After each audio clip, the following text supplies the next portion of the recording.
فرعون کون ہے؟ فرعون صرف ایک شخص کا نام نہیں ہے۔ مصر کا جو بھی بادشاہ ہوتا اس کا لقب فرعون ہوتا تھا۔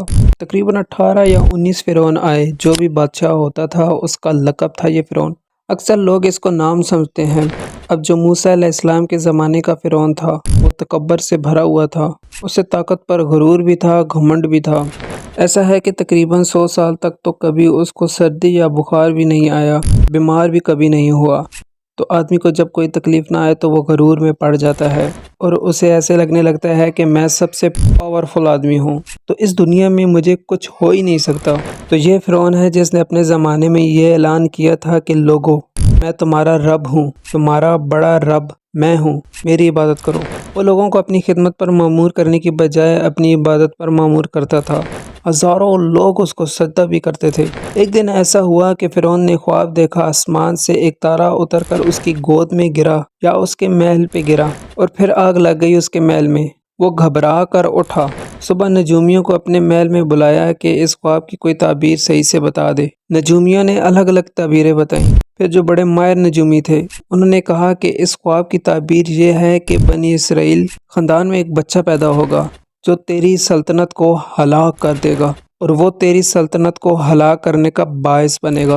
خواب کی تعبیر سننے کے بعد شاہی فرمان جاری کر دیا گیا تھا کہ بنی اسرائیل میں آج کے بعد جو بھی لڑکا پیدا ہوگا اسے مار دیا جائے گا، کیونکہ وہ بچہ کہیں سلطنت کی ہلاک کرنے والا پیدا نہ ہو جائے۔ تو اس اعلان کے بعد بنی اسرائیل خاندان میں جو بھی لڑکا پیدا ہوتا اسے مار دیا جاتا۔ فرعون بیٹوں کو ذبح کر دیتا تھا اور لڑکیوں کو زندہ چھوڑ دیتا تھا۔ 1 سال کے اندر انہوں نے 12,000 بچوں کو ذبح کیا۔ لڑکے پیدا ہوتے ہی قتل کر دیتے تھے۔ لڑکوں کو زندہ رہنے کا حق نہیں تھا، اسے صرف ڈر تھا۔ جو ظالم ہوتا ہے وہ ڈرپوک بھی ہوتا ہے۔ یہ وہ زمانہ ہے جب حضرت موسیٰ علیہ السلام کی ابھی ولادت نہیں ہوئی تھی۔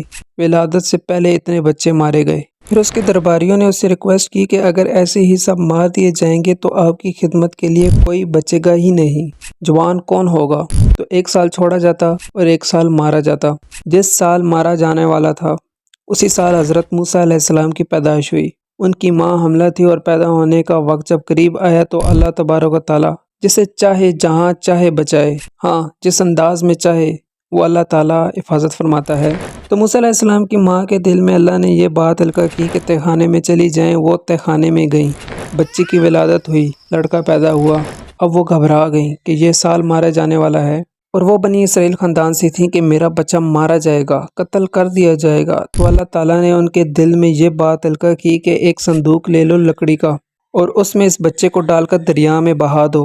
بھلا کوئی ماں کیسے بہائے؟ لیکن اللہ تعالیٰ فرماتا ہے ہم نے ان کے دل کو مضبوط کر دیا تھا۔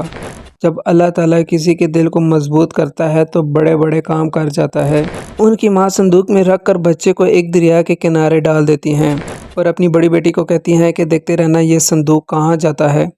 حضرت موسیٰ علیہ السلام کی جو بڑی بہن تھی وہ دیکھتی ہوئی جا رہی تھی اس صندوق کے پیچھے، اور صندوق بہتے بہتے بہتے ایک باغیچے کے کنارے لگا۔ وہ باغیچہ فرعون کا ہی تھا اور فرعون کی بیوی وہاں پر ٹہلنے کے لیے شام کے وقت آیا کرتی تھی۔ جب وہ اپنی کنیزوں کے ساتھ وہاں آئی تفریح کے لیے تو ایک صندوق کو اپنے باغیچے کے کنارے لگا ہوا دیکھا، اٹھانے کے لیے کہا۔ تو جب اسے اٹھایا گیا تو نہایت ہی خوبصورت بچہ۔ اللہ تعالیٰ نبیوں کو خوبصورتی ہی عطا کرتا ہے۔ فرعون کے گھر میں کوئی بچہ نہیں تھا، اولاد نہیں تھی، تو فرعون کی بیوی نے اٹھا لیا اور کہا کہ یہ بہت خوبصورت بچہ ہے، حسین بچہ ہے، اور اپنے محل میں لے آئی۔ فرعون سے کہا کہ آج سمندر نے دریا میں بہتا ہوا ایک بچہ کنارے پر آ لگا، میں نے اس کو اٹھا لیا ہے۔ فرعون نے کہا کہ یہ بچہ وہ تو نہیں تھا جو میری سلطنت کو ہلاک کرنے کا سبب بنے۔ بیوی نے کہا ایسا کیسے ہو سکتا ہے، وہ تو بنی اسرائیل خاندان میں پیدا ہوگا، یہ تو دریا سے بہتا ہوا آیا ہے۔ تو بہرحال اس کی بیوی نے کہا کہ اس کو مت مارو، ہو سکتا ہے کہ ہم اس سے فائدہ اٹھائیں گے یا اس بچے کو اپنا بیٹا بنا لیں گے۔ اس کے بعد پھر فرعون بیوی کی بات پر راضی ہو گیا، یعنی فرعون نے اپنی بیگم کی بات مان لی اور اس بچے کو اپنے پاس رکھ لیا۔